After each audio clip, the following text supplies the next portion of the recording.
தேர்தலில் இந்திய கம்யூனிஸ்ட் கட்சி சார்பில் போட்டியிடும் வேட்பாளர்கள் யார் யார் என்று இன்று அறிவிக்கப்பட வாய்ப்புள்ளதாக தெரிவிக்கப்பட்டிருக்கிறது. இது தொடர்பான விவரங்களுடன் செய்தியாளர் கோகுல் இணைந்திருக்கிறார். கோகுல், உத்தேச பட்டியலில் யார் யாரின் பெயரெல்லாம் இருக்கிறது? கோகுல்,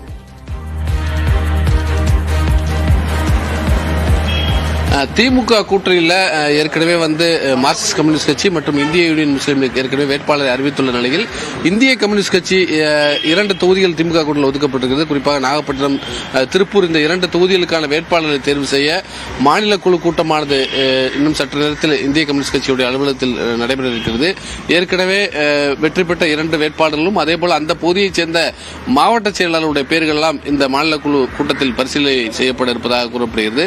இன்று அல்லது நாளை இந்திய கம்யூனிஸ்ட் கட்சியுடைய வேட்பாளர் அறிவிப்பதற்கான வாய்ப்பு இருப்பதாகவும் மாநில குழு கூட்டத்தில் ஆலோசனை நடத்தி அதன் பின்னர் இன்று மாலையோ நாளையோ அறிவிப்பதற்கான வாய்ப்பு இருப்பதாக கூறப்படுகிறது. அதேபோல திமுக கூட்டணியை பொறுத்தளவு காங்கிரஸ் மற்றும் அதிமுக இடையே எந்தெந்த தொகுதி என்ற ஒரு உடன்பாடு கையெழுத்தாகவில்லை. நாளைய தினம் திமுக மற்றும் காங்கிரஸ் மதிமுக இடையே எந்தெந்த தொகுதி என்ற உடன்பாடு கையெழுத்தாக வாய்ப்பு இருப்பதாக கூறப்படுகிறது. அதேபோல மதிமுகவுடைய வேட்பாளரும் நாளைய தினம் தேர்வு செய்வதற்காக மதிமுகவுடைய நிர்வாக குழு கூட்டம் நாளை மாலை மதிமுகவுடைய அலுவலகத்தில் நடைபெறுகிறது. அப்பொழுது மதிமுகவுடைய வேட்பாளரும் அறிவிப்பதற்கான வாய்ப்பு இருப்பதாகவும் அதேபோல கொங்குநாடு மக்கள் தேசிய கட்சி நாளைய தினம் நாமக்கல்ல ஒரு ஆலோசனை கூட்டத்தை வச்சிருக்காங்க. நாளை கொங்குநாடு மக்கள் தேசிய கட்சியுடைய நாமக்கல் தொகுதியுடைய வேட்பாளரை அந்த கட்சியுடைய பொதுச்செயலாளர் ஈஸ்வரன் நாமக்கல்லில் வைத்து அறிவிப்பதாக நமக்கு தகவல் தெரிவித்துள்ளார்.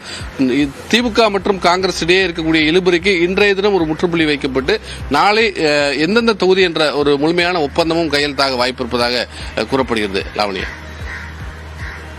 கள தகவல்களுக்கு நன்றி கோகுல்.